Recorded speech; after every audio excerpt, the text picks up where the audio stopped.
Hey guys, Chris of the Polish Geek, and ladies and gentlemen, welcome to another video game review, more specifically another From Software game review, and this one is one of my favorites, Sekiro Shadows Die Twice, because yes, Sekiro is one of my favorite From Software games. I already reviewed Elden Ring twice. Elden Ring was actually my very first review when this channel was created, and then a year later I reviewed it the second time, and I'm now playing through the DLC, and I will totally fully review it when I finish it, because I already did my first impressions video, and also right after my second Elden Ring review, I reviewed Dark Souls 3, and yeah, I also reviewed Lights of P, although that one technically isn't From Software. So yes, now time for a review of another one of my favorite From Software video games, Sekiro Shadows Die Twice. And Sekiro Shadows Die Twice is probably actually my third favorite From Software game after Elden Ring and Dark Souls 3. I guess fourth if you count Lights of P, but that one technically isn't From Software, so that I guess puts Sekiro Shadows Die Twice at number 3, but it's certainly one of my favorite From Software games and by far the most difficult, although Shadow of the Erdtree DLC is also really difficult, but up to this point at least Sekiro Shadows Die Twice was the most difficult From Software game, but also certainly one of its best. Let's talk Sekiro Shadows Die Twice. But either way, Sekiro Shadows Die Twice is one of the best games made by From Software, and I really love everything about Sekiro, and what distinguishes it from the other From Software games is that, just like Dark Souls Trilogy and Elden Ring were all medieval fantasy, on the other hand, Sekiro is feudal Japan, and I think this setting is simply wonderful, and I really love it. People often say how Dark Souls is clearly inspired by Berserk manga, and that is very clearly true. And same way, I think that Sekiro Shadows Die Twice, on the other hand, is very clearly inspired by Ninja Scroll anime movie with its setting in feudal Japan. And speaking of which, I really love that feudal Japanese setting. It is so immersive and rooted so much in Japanese lore and mythology.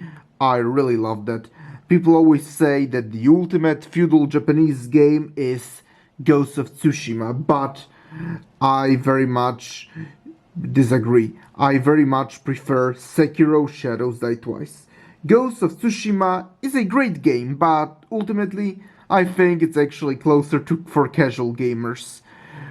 While Sekiro Shadows Die Twice is very much an acquired taste, but I adore it. When you do actually get good at Sekiro, then you just get so addicted to it and you just can't stop playing. I don't think that there is any game in feudal Japan that truly matches the quality of Sekiro Shadows Die Twice. Ghost of Tsushima is a great game, but Sekiro Shadows Die Twice is on a whole other level.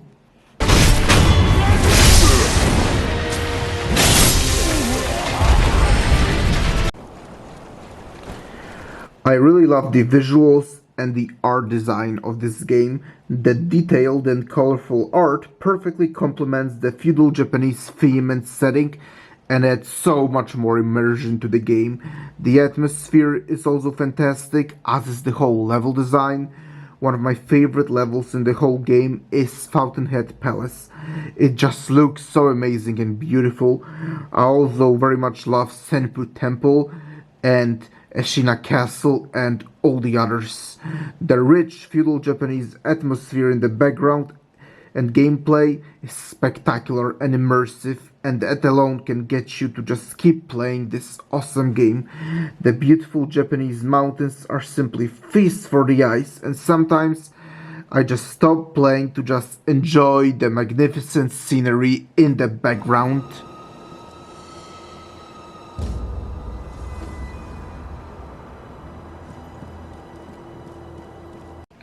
The gameplay of this game is quite different from all the other From Software games.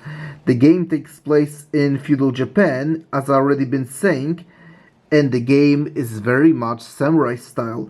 Their running is very different, and there's also a stealth mechanic, which certainly isn't anywhere else in FromSoftware, but here in Sekiro, it can be very useful.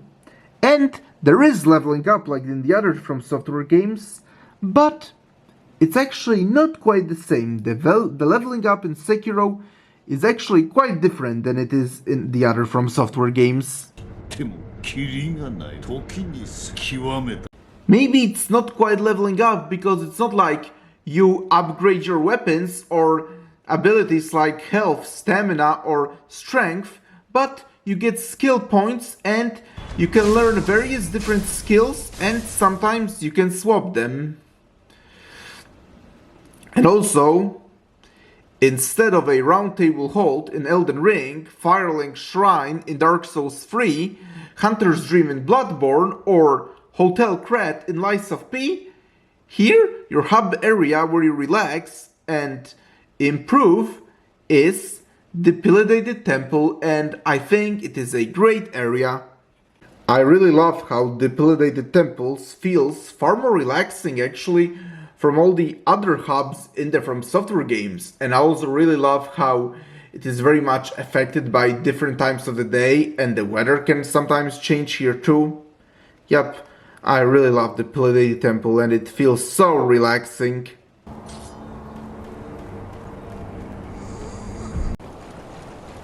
And just like there were bonfires in Dark Souls games and stargazers in Lies of P, Sekiro has statues of Buddha which fit perfectly with the feudal Japanese setting. I also really love the combat in Sekiro. It's very much a samurai combat and this feels so much like an interactive version of samurai animes like Sword of the Stranger and Ninja Scroll that I already talked about. When you look at Clash of Steel in those animes, and then when you play this game, you feel like you're outright interacting with those types of duels you see in those anime movies. There is actually lots of pairing, something I was never particularly good at, but here in Sekiro, I actually learned to parry, even if I still sometimes like to go at the back of enemies and hit them from the back. And at the same time, once you master the combat, you often feel like you're a katana master. This is definitely one of those video games that really requires time to learn the style and develop patience, but trust me, it's so worth it. Take it from someone who doesn't have much patience and for someone who for the longest time very much resisted FromSoftware games. And Sekiro is by far the hardest one of all the FromSoftware games. Admittedly, the DLC for Elden Ring kind of is now giving it a run for its money, but up to this point Sekiro was always the hardest of all those games.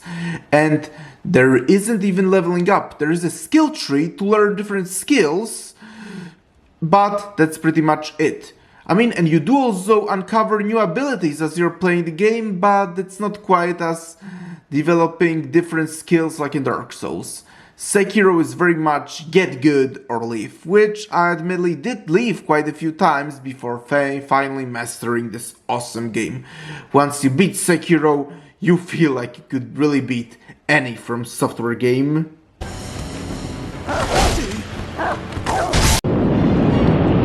One of many other unique things about Sekiro that other FromSoftware games didn't really do is that there are actually underwater segments in the game, because later in the game you get an ability that allows you to swim under the water, and yep, there are underwater sections, and in general I really love underwater sections in video games. In general tradition of FromSoftware, Sekiro doesn't lack a variety of different enemies, and that's literally one of my very favorite things about the FromSoftware games. A huge variety of different awesome enemies, and Sekiro being set in feudal Japan, the enemies generally are based on Japanese mythology and history, like there's samurai of course, but then there are also various different monsters from Japanese folk tales and mythology. Basically, at the beginning, most of the enemies are regular samurai soldiers, but as you keep getting further into the game, enemies become far more scary and demonic. In a typical From Software fashion, boss battles in Sekiro are excellent, and due to very different gameplay from other From Software games, the bosses fight very differently. How I talked of Clash of Katanas and Steel, you often actually fight bosses in that way, and plenty of those bosses are actually regular humans, skilled fighters, who fight with you on those katanas.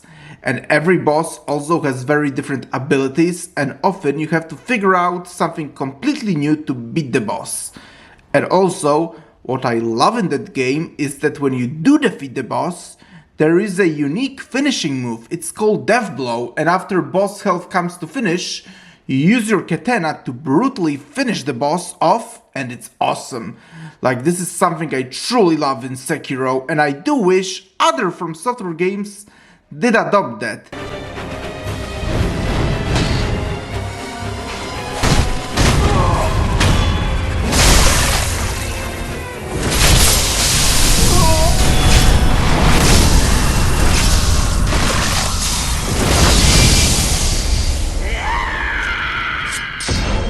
Elden Ring came out after Sekiro, and upon replaying Elden Ring, I do wish Elden Ring also used it. Oh well, can't have everything, and I guess you can say that this is another awesome unique thing that I very much love about Sekiro.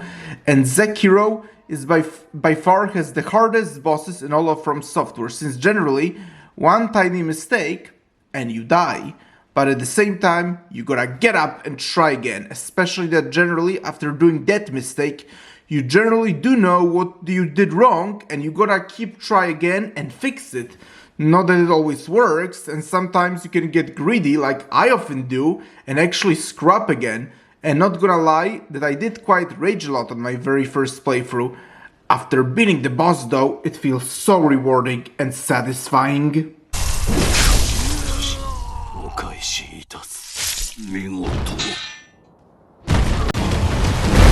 In addition to bosses, there are also plenty of mini-bosses in Sekiro Shadows Die Twice. Mini-bosses generally later return later in the game, and people often complained how bosses were repeated in Elden Ring. But to be fair, Sekiro has actually done it before Elden Ring, and except that most of those that were repeated were mini-bosses, so people didn't really much bat an eye on that. But there also were some of the main bosses actually in Sekiro that were repeated. So yes, people often complain that Elden Ring had many repeated bosses, but Sekiro has done it way before Elden Ring. Although, and in the case of Elden Ring, it's totally justified considering how massive this game is.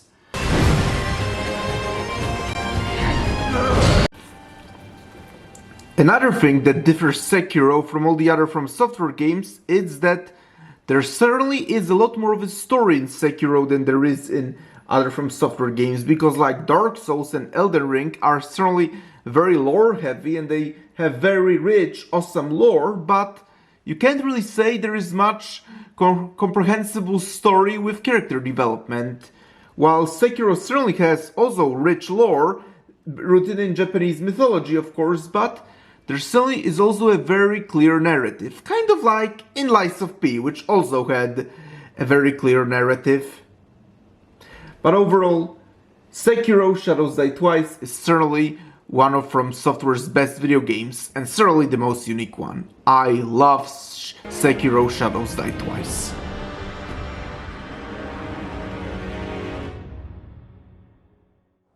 So ladies and gentlemen, this is a review of another one of my favorites From Software video games, and by far its most difficult one. If I ever did the ranking of the From Software games, I mean I already did the ranking. It was actually one of the very first videos on my channel actually, so... But still, if I ever do the ranking again of my favorite From Software games, it goes Elden Ring, Dark Souls 3, or Lies of P. It kind of goes back and forth, but then again, Lies of P technically isn't From Software, and then Sekiro at number 4, or 3, whatever, because again, Lies of P technically isn't From Software anyway, so yeah, Sekiro Shadows Die Twice is a number 3, but either way, it's by far one of my favorite From Software video games. It's certainly the most unique one too, and it's really amazing. and I really love the feudal Japanese setting and the samurai style combat, but again, Sekiro is very much an acquired taste. But for me, not only is one of the best From Software games, it's also by far the best video game in feudal Japan. And thank you guys for checking out this video. Press the like button, please subscribe to this channel, and I will talk to you soon in another video. Talk to you soon, bye!